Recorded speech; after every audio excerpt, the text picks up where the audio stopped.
रूपल ओगरे हत्याकांड में आज एक और बड़ा खुलासा हुआ है। एक और जरूरी अपडेट आया है जो कल तक नहीं आया था। आपको बता दें कि रूपल ओगरे की हत्या जो है मुंबई के फ्लैट में की गई थी। आरोपी का नाम जैसे कल तक सामने आया था, पुलिस ने जो कल खुलासा किया था, आरोपी सफाई कर्मी था विक्रम अठवाल, जिसने हत्या की वारदात को अंजाम दिया। और आज रूपल के घर वालों ने उसका अंतिम संस्कार रायपुर में किया। पुलिस ने इस मामले में फ्लैट में रहने वाले 45 लोगों से पूछताछ की। सभी लोगों से अलग अलग एंगल से इनसे जांच की। जांच के बाद ये चीजें स्पष्ट हुई कि रूपल के फ्लैट पर एकमात्र विक्रम अठवाल था जो आरोपी है इस मामले में। वही गया था कचरा लेने के लिए, जो रोज की तरह अक्सर वो कचरा लेने के सोसाइटी में वही जाता था। पुलिस ने इस मामले में फुटेज निकाले हैं। फुटेज में कई तरह की चीजें सामने आई। इसमें यह बताया गया है कि आरोपी जो विक्रम अठवाल है वो कचरा लेने के लिए जिस कपड़े में गया था उस कपड़े से, उस फ्लैट से वो निकला ही नहीं है। यानी कि स्पष्ट है कि उसने हत्या की वारदात को अंजाम दिया होगा। हत्या की वारदात को अंजाम देने के बाद कपड़े में खून के छींटे रहे होंगे। उस खून के छींटे को लोग ना देख पाए, इसलिए उसने कपड़े चेंज किए होंगे, ऐसा पुलिस का कहना है।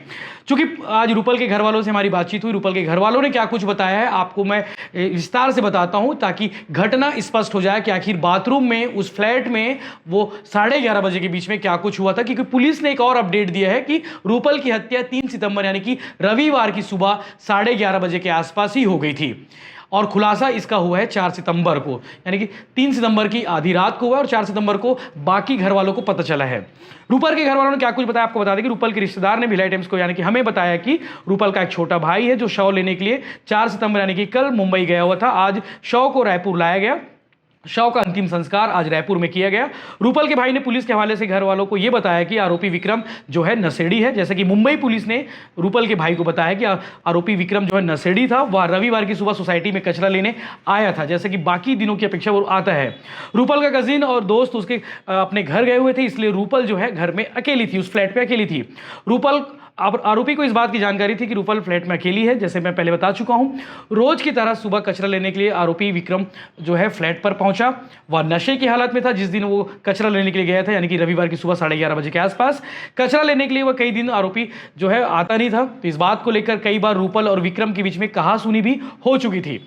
रविवार को भी रूपल और सफाई कर्मी के बीच में इसी बात को लेकर कहासुनी हुई कि कचरा लेने के लिए टाइम पर क्यों नहीं आते हो, रोज क्यों नहीं आते हो। इसी बात को लेकर बात ज़्यादा बढ़ गई और रूपल के ऊपर जो है आरोपी जो विक्रम था वो भी दबाव बनाने लगा कि मैं अपने टाइम पर आता हूँ। इस बात को लेकर बहुत सारी उसने बातें की। रूपल ने भी सफाई कर्मी को ही बातों में जवाब दिया, क्योंकि वो पढ़ी लिखी लड़की थी, एयर होस्टेस की ट्रेनिंग करी थी, तो उसने अपनी बातों से उसने जवाब दिया। इस बीच आरोपी सफाई कर्मी हाथापाई पर उतर आया। उसने रूपल पर हाथ चलाया, यानी कि थप्पड़ जड़ दिया। रूपल डर गई थी, उसने खुद को बचाने की पूरी कोशिश की और रूपल काफी देर तक संघर्ष करती रही। लेकिन आरोपी सफाई कर्मी यही नहीं रुका और उसके हाथ में चाकू था। जैसा कि उसने पूरी प्लानिंग करके हाथ में चाकू लेकर वो फ्लैट पर पहुंचा था। वह रुका नहीं और मन बनाकर आया था कि आज रूपल का काम तमाम कर देगा। रूपल ने सफाई कर्मी के हाथ में चाकू देखा और एकदम से वह डर गई कि आखिर चाकू लेकर क्या करने आया है, कहीं हत्या तो नहीं कर देगा। उसे इस बात का डर था। रूपल पर आरोपी ने पहला हमला दरवाजे पर ही कर दिया था। इससे उसके हाथ में चोटें भी आई थी। वह चिल्लाती रही, लेकिन फ्लैट में अक्सर यह देखा जाता है कि लोग अपने आस पड़ोस से कोई मतलब नहीं रखते। तो इस मामले में भी बिल्कुल वैसा ही हुआ है कि आसपास के लोगों ने चिल्लाने की बिल्कुल कोई आवाज़ रूपल की नहीं सुनी है।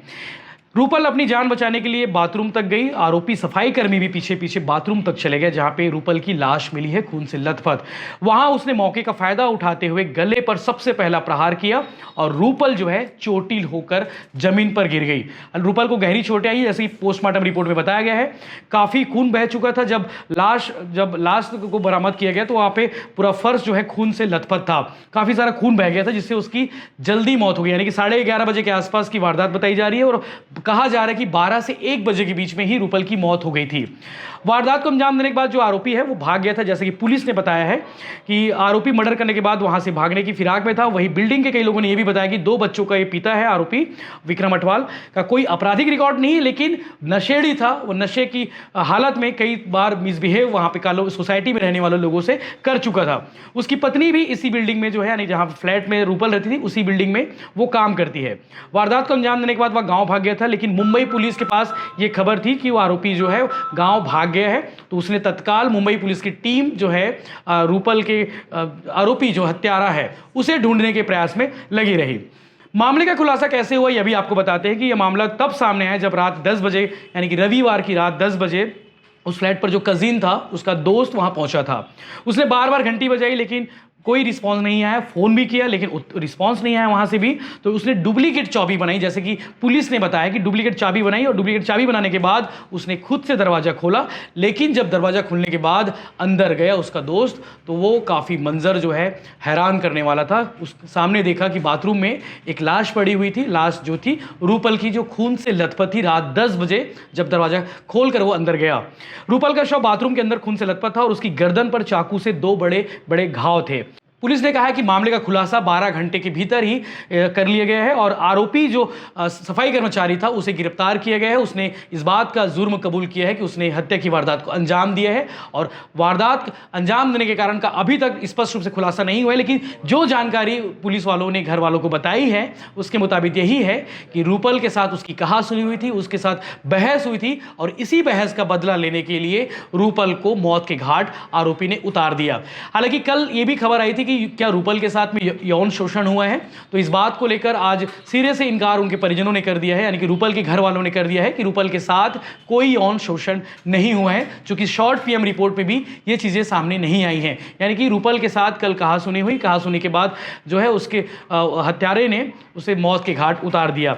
चूंकि पुलिस मामले की जांच कर रही है और आज जब शव को घर लाया गया तो घर वालों का हाल बेहाल था रो रो कर, और बस सभी इस बात को लेकर अफसोस कर रहे हैं कि आखिर रूपल ने ऐसी कौन सी बात कह दी होगी जिसके लिए आरोपी सफाई कर्मी ने उसे मौत के घाट उतार दिया और उसके सपने को चूर कर दिया और परिवार से एक बेटी को छीन लिया। रूपल के बारे में आपको बता दूं कि रूपल के घर में 3 भाई बहन है और एक छोटा भाई है। तो पुलिस इस मामले की जांच को लेकर आगे भी अपडेट्स देती रहेगी। इस मामले में जो भी अपडेट्स आएंगे हम आपको बताते रहेंगे, और जो भी खबरें रहेंगी जो जानना जरूरी है वो आप तक पहुंचाने की पूरी कोशिश भिलाई टाइम्स की टीम आगे भी करती रहेगी। इस तरह के बाकी अपडेट्स के लिए बने रही भिलाई टाइम्स के साथ में।